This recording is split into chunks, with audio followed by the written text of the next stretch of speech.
And it is election night in Georgia, and Democrats trying to do something that they have not been able to do in 2 decades, and that is win a Senate race in the Peach State. Challengers Jon Ossoff and Reverend Raphael Warnock trying to unseat incumbent Senators David Perdue and Kelly Loeffler. Just moments ago, Georgia's voting system implementation manager gave us an update on the count in Georgia. It's going to be, I refer to it as a nickel and dime scratching and clawing over the next several hours as these continue to come in. And there's big tranches of votes for Democrats, and there's lots of little tranches of votes for Republicans, which is kind of what you expect to see. You see large blue sections around the cities and lots of little red sections in the rest of the state. And they all adds up by nickel and dimes. And you know, one of the things I talked about when you walk on the Appalachian Trail is that ounces equal pounds. So when you have small things that start adding together over time, that can even things out. So it's going to be a long night for all the campaigns here. So right now, they are counting the votes, and we are at about roughly 79% of the expected vote counted at this point. And both of these runoff races are razor thin. You just heard from Gabriel Sterling there. They expect at least another few hours of work, but I think many who are watching this unfold as we approach just, 3 hours after the majority of polls closed in Georgia. They're at almost 80%. So some are hoping for an answer tonight. We will see, and we will certainly keep you posted and watch these numbers as we continue through the next hour and perhaps beyond. That's indeed true, Joe. Early vote totals, though, suggest that both races now are extremely tight. More than 7 million people are registered to vote in Georgia. 3 million of them, 3 million, already voted early. Of course, what's at stake tonight is power. Power in the U.S. Senate. Right now, Republicans are just 1 seat shy of holding the majority. But if Democrats win both contests, they will essentially take control of the Senate because Vice President Kamala Harris will hold the tie-breaking vote. That is one of the functions of the nation's vice president. However, if Republicans come out victorious tonight and maintain power, it could make it very hard for President-elect Joe Biden to enact his policies on a range of issues: climate change, health care, and immigration.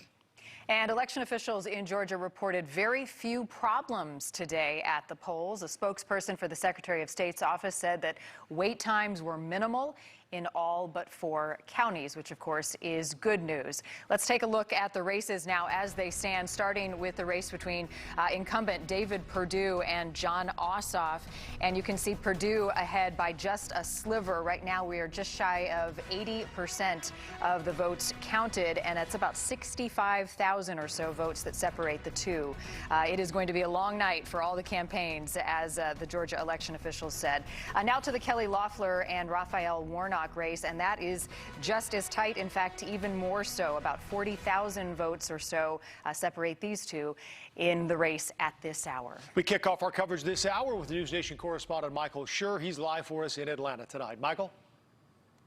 Joe, that's right. We're standing now here in front of the Georgia World Congress Center, and that is where absentee ballots are being counted for Fulton County. It's only absentee ballots. It's a little interesting tonight, too, because there was a court injunction by the Fulton County Superior Court that said that barriers had to be removed at the request of the Republican Party here so that observers to the counting of the absentee ballots, it's a familiar refrain that we've all gotten used to over the past several months, that those barriers had to be removed so observers could see what was going on there. And yeah, it is a nail biter, and it is, you heard Gabriel Sterling talk about nickels and dimes. Gabriel Sterling has analyzed a lot of what numbers are outstanding still. He said the biggest tranches, the biggest tranche of votes yet to be counted are absentee ballots from heavily blue DeKalb County, Georgia. And those absentee ballots are why a lot of Democrats are remaining optimistic despite the numbers that you showed before. But again, this is going to go a long way. We got into 80% counted a lot quicker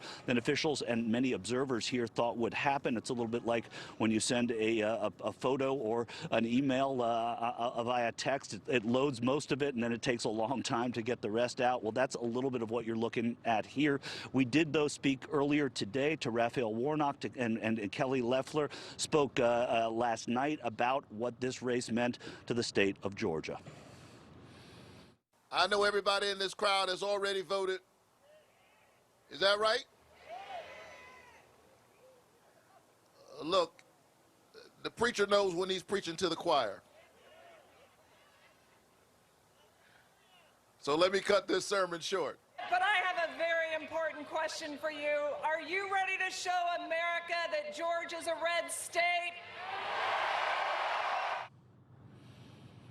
And that was in Dalton, Georgia. Kelly Loeffler speaking at a rally for Donald Trump. And what, going into this, knowing the problems that happened here in Georgia, Fulton County has put a lot of effort into transparency, into efficiency. Caught up today with Rob Pitts. He's the chairman of the Fulton County Commission, who talked about what implementations they put in place to make sure that today went smoothly. But I can say to the world that our elections were open, fair, and transparent here in Fulton County, Georgia. And my goal was for that to be the case on January 5th today as well. So I'm very excited about the turnout. We will keep watching these returns. Obviously, we know what we got in Georgia in November. There were a lot of votes that came in early, and then, of course, it began to change as absentee ballots were being counted. There are fewer this time, but still so many left to be counted. Back to you in Chicago. All right, Michael, as